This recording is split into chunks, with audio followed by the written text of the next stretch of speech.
Boa noite, meus amigos. Foi com muita alegria que nós recebemos o convite da Sociedade Espírita Bezerra de Menezes, de Pinhal, Rio Grande do Sul.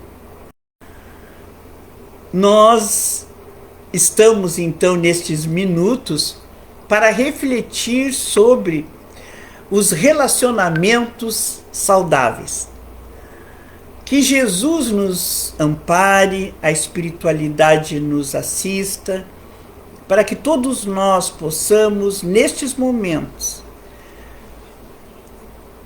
sermos auxiliados, para que as palavras de Jesus, do Evangelho, do Livro dos Espíritos, das demais obras que serão utilizadas nessa reflexão, possam atender às nossas necessidades, para que possamos nos tornar mais saudáveis nos nossos relacionamentos. Fala-nos que conviver é uma arte. É a arte do comportamento que se aprende a todo momento. E o tratamento que é dirigido a uma pessoa nem sempre funciona com êxito quando aplicada a outra. É Joana de Ângeles que nos fala no livro Vidas Vazias, na página 57, de Divaldo Franco. Então, fala-nos na difícil arte de conviver. E que nesta arte de conviver, ela se estabelece ali a necessidade do entendimento que, sendo todos nós diferentes na forma de pensar, de ser, de agir, o que é bom para um deixa de ser bom para outra pessoa. O que eu acho bonito talvez não seja bonito para outra pessoa. De forma que o que faz bem e causa felicidade a alguém não necessariamente fará feliz todas as pessoas da mesma forma. Por isso que se fala tanto em relacionamentos doentios, saudáveis, a dificuldade que é conviver em família, em sociedade, profissionalmente, porque somos, diante das nossas diferenças, é difícil estabelecer um parâmetro de compreensão que possa estabelecer como uma forma mágica um processo de relacionamento saudável que seja tranquilo, pacífico para mim e que seja pacífico e tranquilo para outra pessoa. Mas essa é a nossa reflexão desta noite. Porque também nós vemos que o tempo se interpõe nos valores, na nossa avaliação, nas bases do relacionamento. Porque com o passar do tempo, quando nós adquirimos experiência, nós observamos que aquele comportamento que nós tínhamos lá atrás, como era infantil, como era imaturo, e nós achávamos maravilhoso e saudável. E hoje nós, fazendo uma avaliação, dizemos: como eu pude agir daquela forma? Portanto, essa forma de agir, ela se estabelece em diferentes formas no decorrer da nossa caminhada e podemos, então, adquirir maturidade espiritual para hoje, através dessa reflexão, pensar por que nós temos tantas dificuldades nos relacionamentos. Também podemos dizer que o que harmoniza um ambiente de relação, tanto na família como profissional, onde quer que estejamos, é aquela relação de respeito que deve se estabelecer entre as pessoas. A autonomia que eu dou para o outro, o carinho, a atenção, A liberdade para que o outro possa agir diante do seu pensar, porque assim como eu quero liberdade para mim, o outro também o quer. Fala-se também em relações leves, tranquilas, sem pressões, sem cobranças. Então, quem sabe nós pensarmos num relacionamento onde o amor incondicional possa ser a medida. Amar o outro sem impor condições. Dar ao outro liberdade e autonomia de ser como ele é. Assim nós podemos pensar lá na questão 922 do Livro dos Espíritos, que a felicidade terrestre é relativa à posição de cada um. O que basta para a felicidade de um, constitui desgraça de outro. Aí pergunta, haverá contudo alguma soma de felicidade comum a todos os homens? E a resposta é, com relação à vida material é a posse do necessário, mas com relação à vida moral é a consciência tranquila e a fé no futuro. Então que nós possamos nos esforçar para agir, para termos a consciência tranquila, para que os nossos relacionamentos possam ser saudáveis, possam ser aqueles relacionamentos onde pai, mãe, filhos, onde na conjugalidade, entre irmãos, entre colegas de profissão, entre relações religiosas, políticas, todos nós possamos nos encontrar em relações afetivas, onde cada um possa se sentir satisfeito, tranquilo, feliz, mesmo diante das diferenças.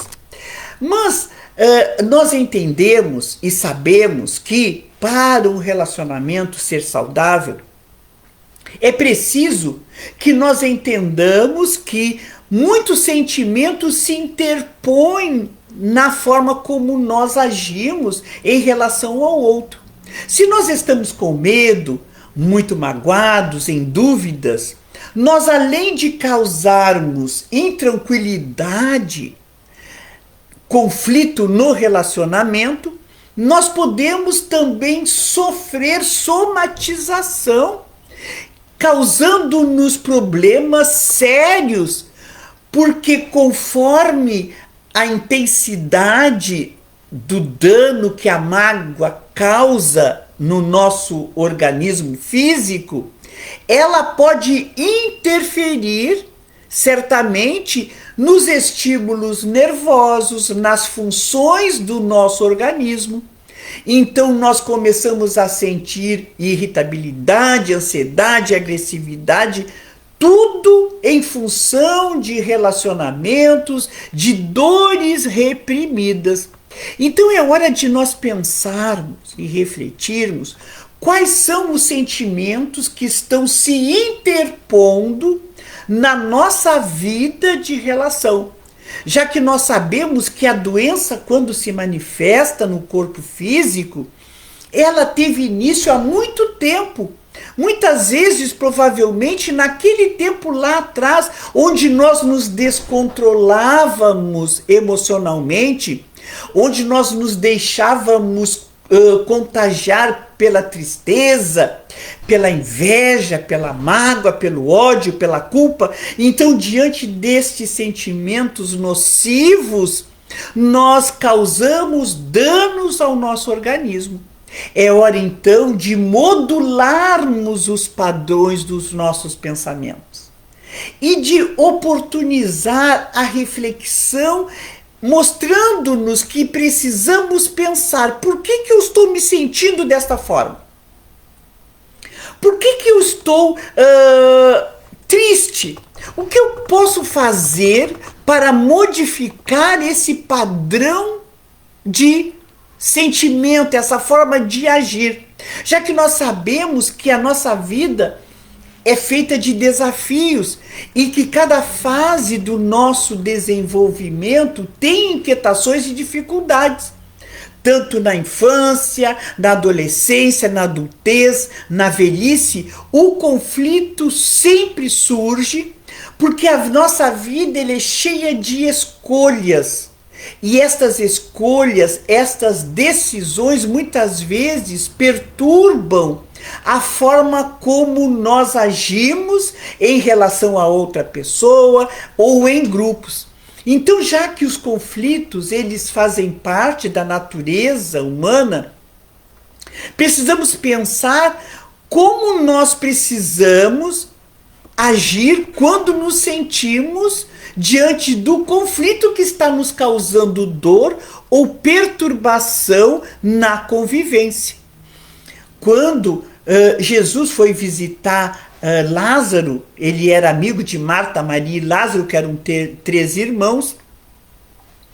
Marta era a que se preocupava muito em sempre estar com tudo perfeitinho e não medir esforços para dar tudo que o mestre necessitava e que todos os convidados que Jesus levava, os discípulos, pudessem se sentir satisfeitos e prazerosos. E ela então sempre achava que poderia fazer muito mais, além daquilo que se exigia para o conforto de todos. E Maria não, Maria fazia a sua parte e queria ouvir a mensagem de Jesus. E ele então sentou-se aos pés do Senhor e ficou ouvindo a palavra. E Marta, então, ocupada com muitos afazeres, chegou, mas Senhor, para Jesus, tu não te importas que a minha irmã me deixe aqui sozinha com todo o serviço? Manda, Jesus, que ela venha ajudar-me. Oh, Marta, Marta, disse Jesus, você se preocupa e anda agitada com muitas coisas, porém só uma coisa é necessária. Maria escolheu a melhor parte e esta não lhe será tirada. Lucas capítulo 10, versículo 38 a 42. A nível de relacionamento, qual é a melhor parte? Na família, nos sentimentos, o que está me aprisionando?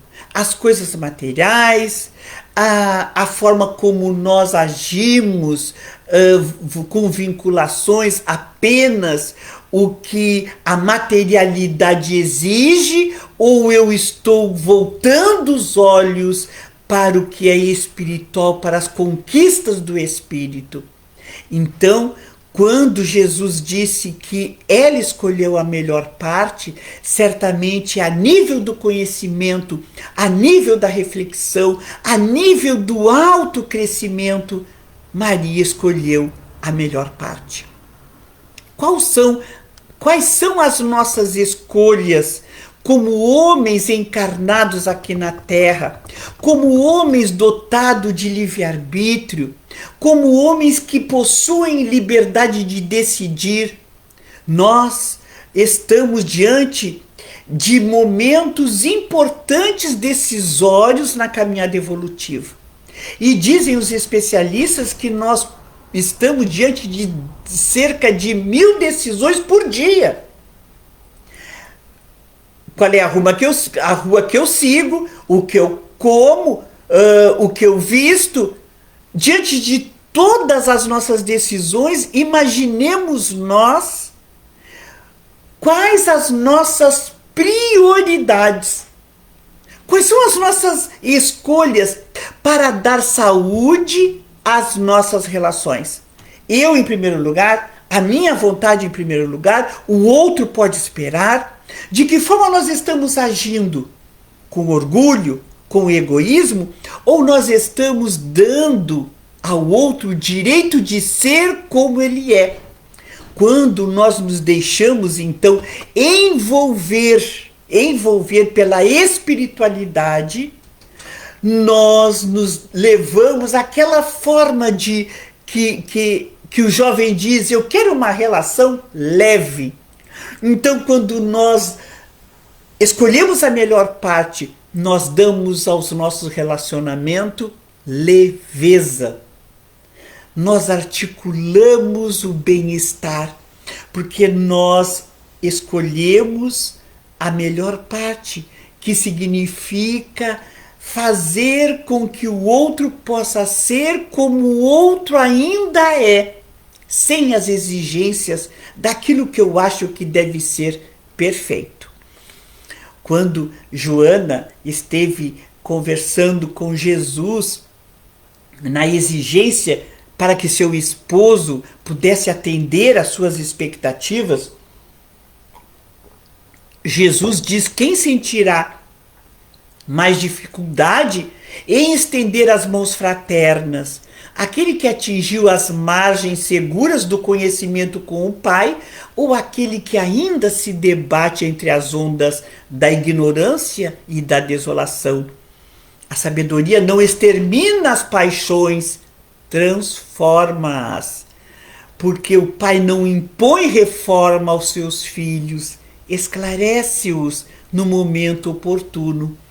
E Jesus diz a Joana de Cusa: não percas tempo em discutir o que não seja razoável, pela diferença que nos nivela, cada um nos seus conflitos. Não podemos discutir ainda o que o outro não é capaz de entender. Certa vez Jesus encontrou Bartolomeu muito triste, muito apreensivo, e Bartolomeu encontrava na família grandes dificuldades de relacionamento. E também ele dizia ser incapaz de entender aquele evangelho que Jesus ensinava, como uma boa notícia poderia produzir alegria naqueles corações. E Jesus então disse: a vida terrestre é uma estrada pedregosa que conduz aos braços amorosos de Deus. A luta comum é a caminhada de cada dia. Ouve-me bem, na atividade ou no descanso físico, a oportunidade de uma hora, uma leve ação, uma palavra de humildade, é o convite de nosso Pai para que semeemos as suas bênçãos sacrossantas, dizendo a Bartolomeu que os exemplos podem ser dados em qualquer momento, e a todo momento nós somos testados para ver o que a proposta de Jesus fez com o nosso mundo íntimo, com as nossas almas.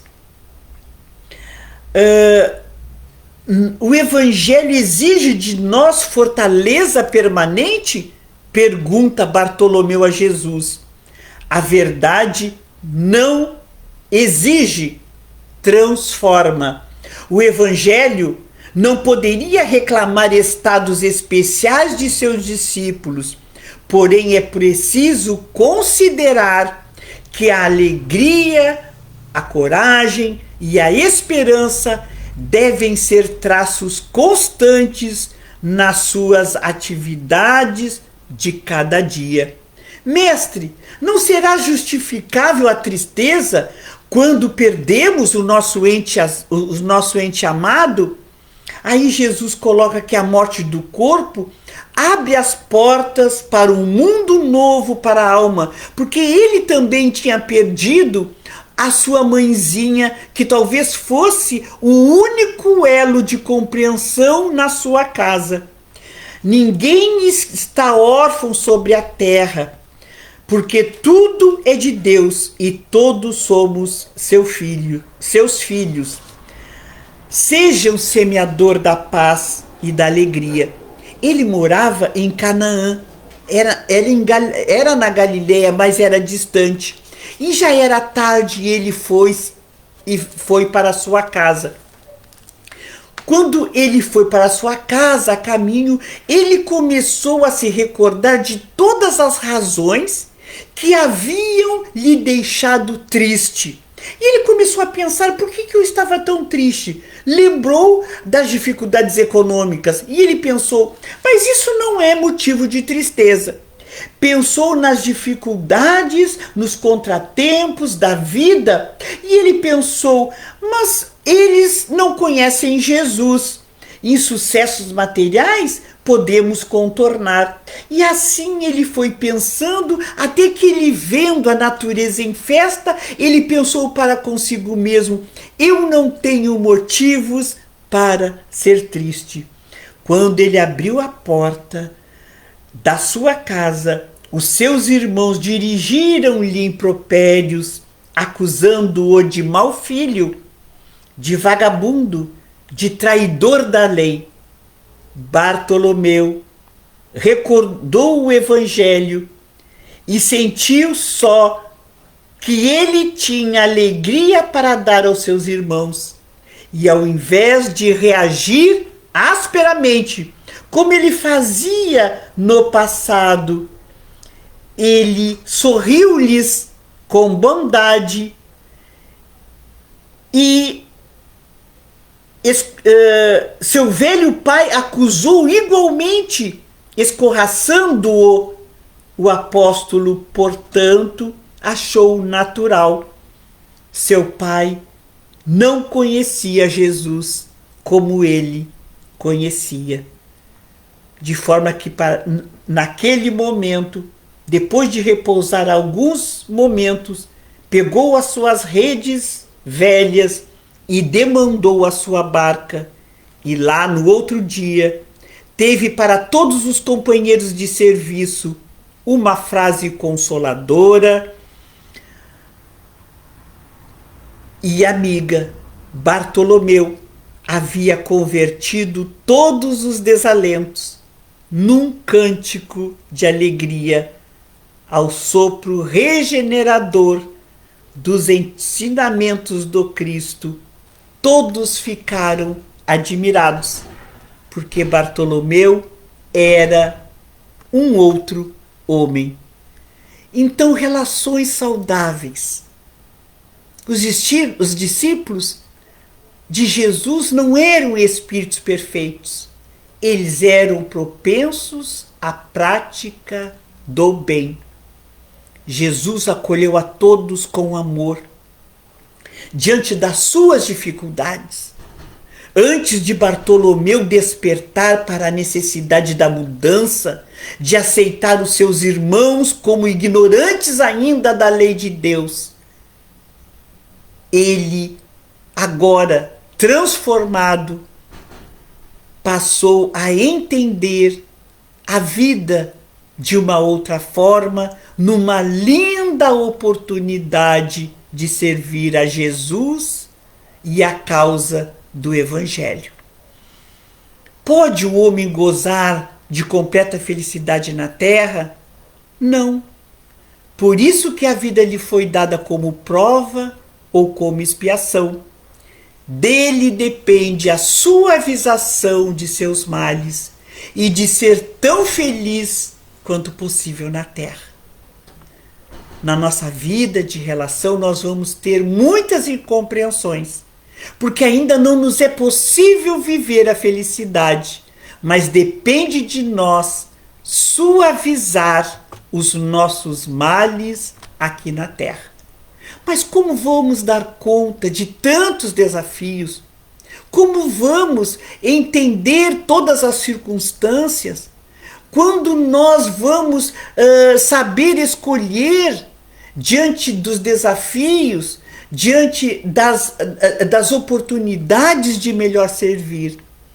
O que nos falta é a vontade. Diz na pergunta 909 do Livro dos Espíritos: poderia o homem, pelos seus esforços, vencer as suas más inclinações? Sim, e frequentemente fazendo esforços muito insignificantes. O que lhes falta é a vontade. Poucos fazem esforços dentre vós. Essencial, então, é saber-se qual a finalidade da nossa existência e encontrar um sentido para as nossas vidas. É necessário que valorizemos a vida e as oportunidades. É preciso que nas relações possamos dar saúde, já que toda relação precisa do nosso investimento. Certa vez, Manuel Filomeno de Miranda foi a um lar atendendo uma prece e ele se surpreendeu com a psicosfera de harmonia daquele lar, que era bastante raro nas famílias contemporâneas. Está no livro Sexo Obsessão, de Divaldo Franco. Lá, a tolerância suprimia a irritação. Então, menos irritação nos relacionamentos. Dê ao outro o direito de ser como é. Lá, compreensão e paciência era o tônus daquele lar. Lá tinha ternura, lá tinha afeto. Como é o nosso lar? Qual será a leitura que os benfeitores estão fazendo da nossa casa? De que forma nós estamos dando saúde aos nossos relacionamentos? Para já encerrar as nossas reflexões, nós gostaríamos de dizer que é preciso valorizar a vida e todas as oportunidades. Muitas vezes o sofrimento faz parte da nossa educação. A família hoje ela é muito mais do que o resultante genético. Ela é a concessão divina, onde lá nós fazemos os ideais, os sonhos, os anelos, as lutas, as árduas tarefas, as aspirações, as tradições morais elevadas. Que nós possamos fazer do nosso lar um cadinho de amor, onde todos nós possamos sentir a emoção, o compromisso de estarmos juntos. E estando juntos a nível relacional em família, a nível profissional, onde nós ganhamos a oportunidade de viver comodamente aqui na Terra, a nível das nossas sociedades espíritas, a nível religioso, que nós possamos encontrar a alegria de viver.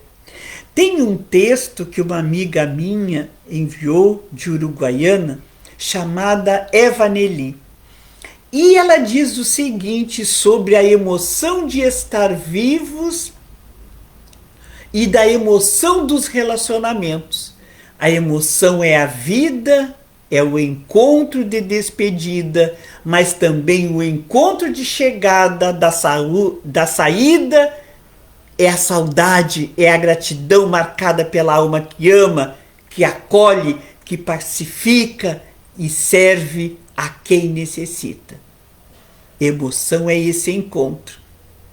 Às vezes é despedida do ente querido, mas ele está chegando lá do outro lado, onde todos estão acolhendo para um momento mais feliz. Emoção é ver o sorriso do bebê, o seu balbuciar, engatinhar, dar os primeiros passos, cair e levantar. É emoção viver todas as etapas da vida, mesmo caindo, mas levantando. Emoção é saber que alguém se restabeleceu, saiu do leito e deu um novo rumo ao seu viver, impulsionado pela vontade e pela fé. O momento foi difícil, mas nos impulsionou a mudar. Emoção é reencontrar alguém após muito tempo de isolamento, saudoso pela nossa presença. É poder sentir-se abençoado para mais um tempo de vida, é poder servir com desprendimento, sentindo-se leve por cumprir um dever de amar a Deus e ao próximo como a si mesmo. Obrigada, Senhor, por todas as emoções que me ajudam a ser sensível diante da vida. Obrigado por ter família, amigos que me dão a mão e também pela minha mão que se ergue em direção às alturas num gesto de gratidão. Gratidão a todos os que nos ouviram. Gratidão à Casa Bezerra de Menezes, que nos convidou para este momento. Que Jesus nos abençoe, nos ampare, que os nossos lares sejam invadidos pela paz, pela saúde e que os nossos relacionamentos possam ser pensados de forma caridosa e amorosa. Obrigada e até uma outra vez, se Deus quiser.